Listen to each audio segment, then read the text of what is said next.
വിവരങ്ങൾ. ഉന്മേഷ്, എന്തായാലും ഇപ്പോൾ ഏറ്റവും നിർണായക ഒരു വിവരമാണ് പുറത്തു വരുന്നത്. അതായത് ബിന്ദു പരാതി നൽകിയ ഉദ്യോഗസ്ഥനെ താൽക്കാലികമായി സസ്പെൻഷൻ ചെയ്തിരിക്കുന്നു ജില്ലാ പോലീസ് മേധാവി എന്നുള്ളൊരു വിവരമാണ് ഇപ്പോൾ പുറത്തു വന്നിരിക്കുന്നത്. ഈ വിഷയത്തിൽ അതായത് ഒരു താൽക്കാലിക നീതി കിട്ടി എന്നുള്ളൊരു ആശ്വാസത്തിൽ ബിന്ദു എത്തിയിരിക്കുകയാണ്. ഈ വിഷയത്തിൽ നമുക്ക് ബിന്ദുവിന്റെ പ്രതികരണം തന്നെ നേടാം. കാരണം അവരാണ് ഈ കഴിഞ്ഞ ഒരു മാസമായി നേരിടുന്ന ഒരു മോശമായിട്ടുള്ള ഒരു മാനസിക പീഡനമായിരുന്നു അത്. ആ പീഡനത്തിൽ ഒരു താൽക്കാലിക ആശ്വാസം കിട്ടിയിരിക്കുന്നു. സന്തോഷമുണ്ട്. നീതി ലഭിച്ചോ? നീതി ലഭിക്കും. മാത്രം പോരാ, പ്രസിഡന്റ് എന്ന് പറഞ്ഞ പോലീസുകാരനെയും സസ്പെൻഡ് ചെയ്യണം. കള്ളപ്പരാതി കൊടുത്തവർക്ക് നടപടി വേണ്ടേ? നടപടി വേണം.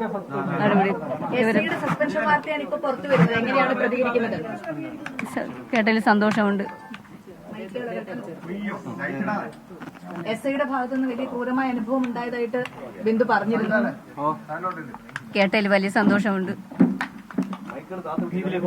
ഇത് ലഭിച്ചു. ഈ നിയമപരമായിട്ടുള്ള നടപടിയുമായി മുന്നോട്ട് പോകും, പരാതികളുമായി മുന്നോട്ട് പോയി തന്നെ ചെയ്യും. എസ്ഐയുടെ ഭാഗത്തുനിന്ന് ഒരുപാട് ക്രൂരമായ അനുഭവങ്ങൾ ഉണ്ടായതായിട്ട് ബിന്ദു പറഞ്ഞിരുന്നു.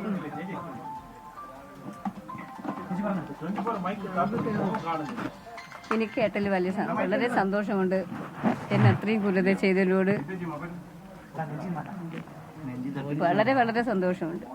ഞാൻ ആ പരാതിക്കാരി ഓമന ഡാനിയലും ഈ പ്രസിഡന്റ് എന്ന് പറഞ്ഞ SI വേറൊരു പോലീസുകാരോട് എനിക്ക് വേറൊരു പോലീസിന് എനിക്ക് പേരറിയത്തില്ല. അയാളും ഇതേപോലെ ജോലിയിൽ നിന്ന് പിരിച്ചുവിടുന്നുണ്ട്. ഇനിയും 2 പോലീസുകാർ കൂടിയുണ്ട്. 2 പോലീസുകാർ കൂടിയുണ്ട്. SI മാത്രമല്ല, ഇനിയും 2 പേരും കൂടെ ഉണ്ട്. അവര് നടപടി എടുത്തേ പറ്റുള്ളൂ. എനിക്ക് നീതി കിട്ടണം. ഏറ്റവും ക്രൂരമായിട്ട് പെരുമാറിയ വേറെയും പോലീസുകാരുണ്ട്. പ്രസിഡന്റ് എന്ന് പറയണം എന്നെ ഭയങ്കരമായിട്ട് തന്നെ ആത്മഹത്യയുടെ മുക്കിലേക്ക് കൊണ്ടെത്തിച്ചത് ഈ പ്രസിഡന്റ് എന്ന് പറയുന്ന ഈ സാറാണ്.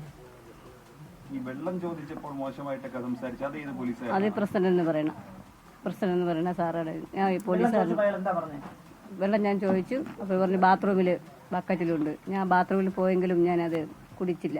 ബാത്റൂമിൽ പോയിട്ട് ഞാൻ തിരിച്ച് ഇതുവരെയുണ്ട്.